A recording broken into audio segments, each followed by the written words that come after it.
Hello there, friends. Dana Parker here, otherwise known as Dana Spirit Butterfly by many. This video is a video as my usual energy forecast. We call them energy forecasts just to acknowledge that all things are energy or energetic in origin, and that often our conversations energetic are underpinning all things. When I speak about it's because as I'm offering you this video, I'm also channeling this video. So I want to acknowledge that I'm in tune with Rose, otherwise known as the Rose frequency, one of the biggest spiritual inspirations that run through my energy system, especially today and now, post-eclipse. And also just to acknowledge that I'm on Bundjalung land, and I pay my respects to the elders past, present, and emerging, recognizing that sovereignty was never ceded and that this is my home for now, right now. So, my loved ones, my friends, if you're tuning into this, they're designed not necessarily to tell you how to think or how to be or how to express yourself. They're here to inspire you to be more of you. And when I say that, I know that so many of you fight to feel like there's space for you or to find your own voice in a way that's supportive of you. And these videos are designed as support or tools so that you may be able to reach that goal and to find yourself present in your own field of energy, or we call, say, technology. I'm channeling this to cover the time period post-eclipse. Usually I channel this just before the new moon, and then it's for the new moon cycle. And there's a reason why we're channeling this post-eclipse rather than before the new moon. And we won't necessarily share the full breadth of why that is. Just suffice it to say that there are certain energetic influences that do impact us. The sun and the moon are very good examples. They are regulators of our spirit energy and also our availability to light. And light, some may say the enlightenment process, enlightenment is a process of taking that which is hidden or that which is unknown to us or that which is dark and allowing it to be shown, allowing it to be made conscious. So the unconscious becoming conscious. And I do a lot of psychic development skills courses and tuition, partially because that's what psychic language is. It's about peering into the unknown, daring to understand that which we dialogue with openly and outwardly forward facing is not all that there is. There's often other things happening in the background. And solar eclipses, or lunar eclipses also, but eclipses usually come in 2s or 3s. These eclipse periods often are time periods where we're shown things that are slightly different to what it is that we're expecting. And sometimes what is being shown irritates us or it stimulates the desire for change. And therein lies their intelligence. They're here to support us to evolve so that we're not stuck in the same thought programs. We're not stuck in the same mentality moving forwards, that we're actually in a dialogue that deepens our awareness and opens us up to more potential. And this is the process of enlightenment or healing. Same. The process is the same. And so solar, lunar eclipses, they often flip things. They show us things that are contrary or contrasting to the way that we're expecting or the way that we're wanting to perceive things. And it does this for deeply divine, intelligent reasons. So if you've just come through the solar eclipse portal feeling a bit tender, feeling a bit vulnerable, maybe you made some decisions that were tough for you or even reactionary, I just want to maybe spend a few moments, if you'd like, you can pause this video and just maybe breathe and acknowledge you and what it is that you've just been through. We mention that because a good part of healing and a good part of becoming more of you requires us to acknowledge our experience rather than just being in thought form all the time, thinking about things. The experience of life is the sacred feminine rising, the allowance of us to just trust that what we're about to undergo experientially is not a process of just thinking about it and just working at the level of the mind mapping system, but it's about allowing all of us, your body, your emotions, your mind, yes, of course, but also your spirit self, to have an experience, to see how it can work in tandem with all of the aspects of us, our inner landscape, with the external world. And so all of this is a process, and the process is the journey, and the journey is called life. And Spirit's reminding me that often, you know, our cultures often don't encourage us to just be in the experience of things. It instead encourages us to be very judgmental, or at least to have an opinion on what it is that we're experiencing and how we're going through our lives. And Spirit's reminding me that having an opinion is an important way of mapping your reality so that you have a better sense or a dialogue of what your expectations are and the lens through which you navigate your life. So how you're looking at the world that you're looking at and how it's meeting you. And when I land on meeting, I'm reminded that the cycle that we're just stepping into is very much going to be a relational paradigm shift. And for those of you who are psychically sensitive or already in some dialogue with spirit, you'll already feel this is true. You'll already notice that what just happened in the solar eclipse, lunar eclipse 2-week period, 3-week period, that during that period of time, a lot of things were shown in reference to relationships that may have been murky before, and now there's a lot more clarity. Or if you're avoiding making decisions around things, you may have noticed that there's now more information about that particular relationship in order to maybe make better decisions about that.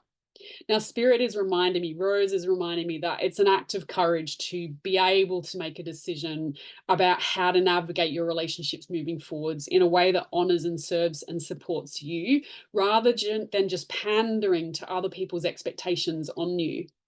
And knowing the difference between moving according to where everybody's expecting you to move versus moving in alignment with where you feel like your waters are flowing for you, where it is that your desire, your pleasure, your need to have things in your life that you enjoy and that you like and that actually resonates with you personally. Being able to know the difference is vital for self-actualization. It is vital for you to become the powerhouse that we all can be, voicing ourselves in a way that contributes to the community, accepting that by being in community, you belong. Belonging in itself has nothing to do with being the same as everybody else. At least it doesn't, in so much as now there is a lot more reward, there's a lot more recognition for independence. There's a lot more acknowledgement that we are all uniquely ourselves and that those unique aspects of us can contribute rather than just contrast for other people's journey. So what that means is that when I hang out with people who are like me, but also not quite like me, if I am myself, then I'm not just reinforcing their patterns that they're showing up to that is in between us. I'm also contributing a brand new, fresh perspective.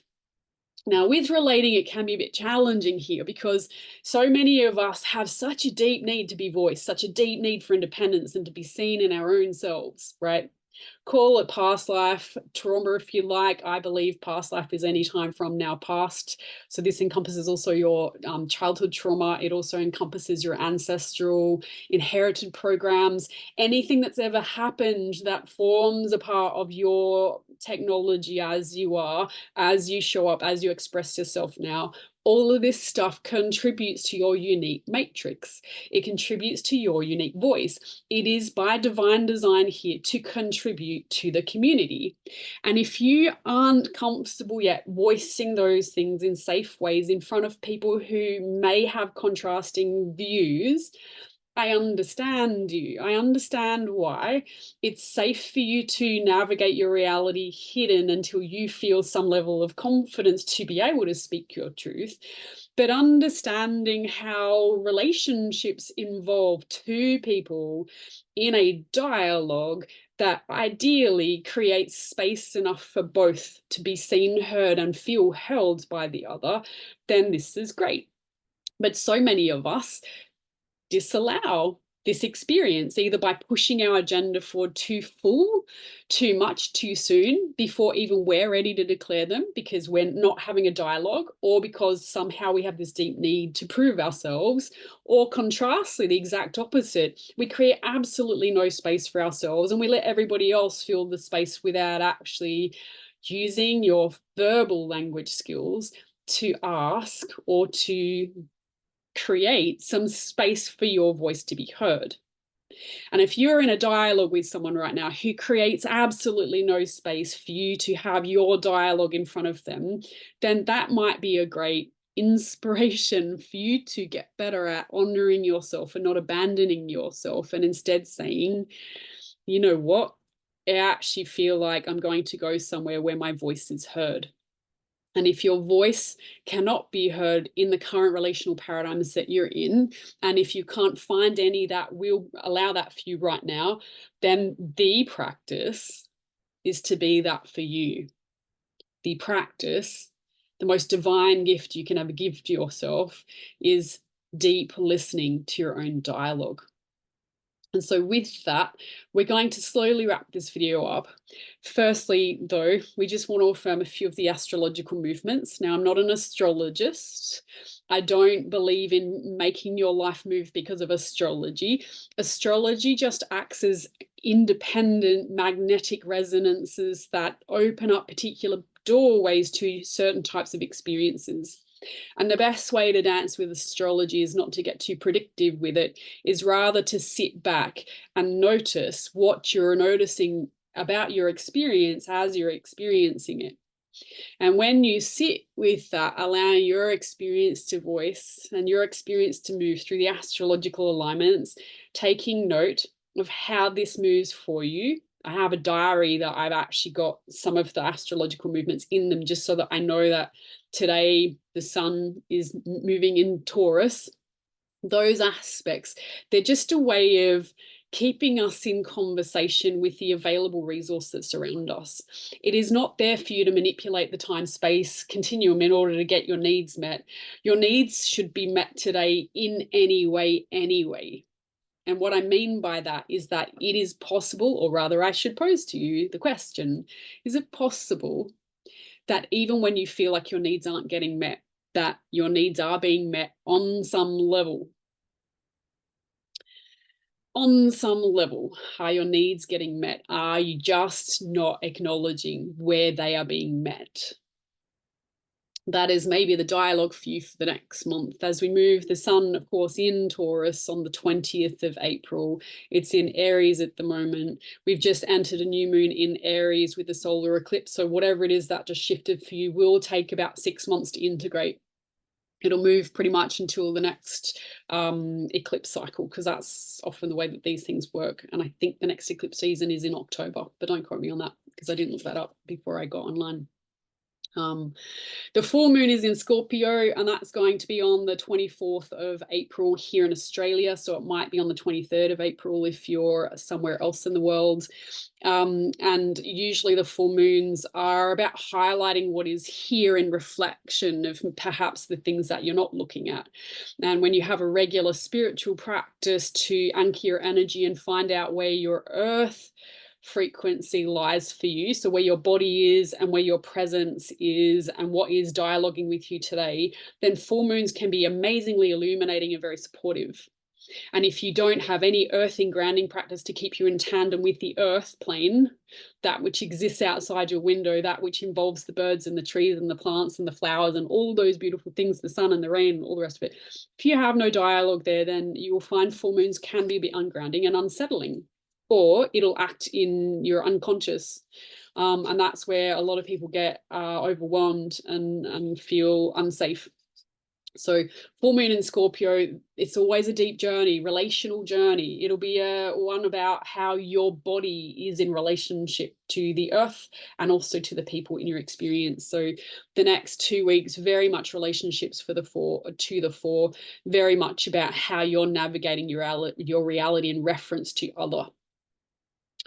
We're in a Mercury retrograde at the moment, which usually Mercury retrograde some people get scared of. I'm a big fan of saying, okay, let's not dance that way. Let's dance a bit differently with this particular energetic offering. With a Mercury retrograde, it really is just about being really deliberate with your words and your intention and creating some space for some misunderstanding. So you might find that you need to show up early to appointments, or you need to allow a little bit more time on the road if you're traveling to a destination. Just get better at being early with your plans, so that if something doesn't quite work out, you've got some spaciousness to figure it out. And if you don't, then just ease up. It's just showing you where maybe you have some developmental needs that might need addressing. The Mercury retrograde ends on the 26th of April here in Australia. And the new moon in Taurus is on the 8th of May. So that's us for the energy forecast. I do have a few things coming up if you would like to know a little bit more about that. I have an online reading psychic energy course. Actually, it's the 5-week clairs via my Patreon membership. That will be a paid course. It will deliver emails and videos and worksheets to your email once a week. And there'll be 2 online gatherings that are optional if you want to practice with other people your psychic senses and develop those. Teaching the clairs is one of my favorite things to do. I've been doing it for some years now, and a lot of people repeat the course because they love it so much. So if that's you, awesome. You're welcome back, of course. New format because I'm doing it on Patreon now, slightly different way, similar to the Rose Initiation, the Becoming program I did earlier this year. It is open to all of you, and it's mostly self-paced. So there's no need to get too upset about times and fitting in times. If you've got kids or you've got things that make this difficult, then it is mostly self-paced. If you can't make the online gatherings, you'll still get value out of the course. So more information will appear on my website shortly. That'll start the week of the 22nd of April. So that's in a couple of weeks, and it will go for 5 weeks. I also just finished a reading psychic energy full day workshop here in Mullumbimby at the Byron Community College. If you missed that and you want another one, the next one will be on the 1st of June. So I still have that running, that's still going. I got 5-star ratings from all of the last participants. So if you want an in-person psychic development workshop full day, then please come to that. We would love to see you. Of course, if you are a local, I'm still offering in-person sessions, readings, healings, and Lomi treatments with energy for women in Mullumbimby. So reach out if that's something that interests you. I would really love to support you, however that looks like. Otherwise, if you want to check into more of my products and services, you just need to look at my website, which is www.dana-spirit-butterfly. That's DANA spiritbutterfly.com. So with love, peace and pussycats, because that's how I roll sometimes. But I look forward to our next time. Of course, if you'd like a one-on-one session, you can reach out or just go to my website, click the book now button, and let's see where our availability meets. All right. Much love from the Shire. See you guys. Bye.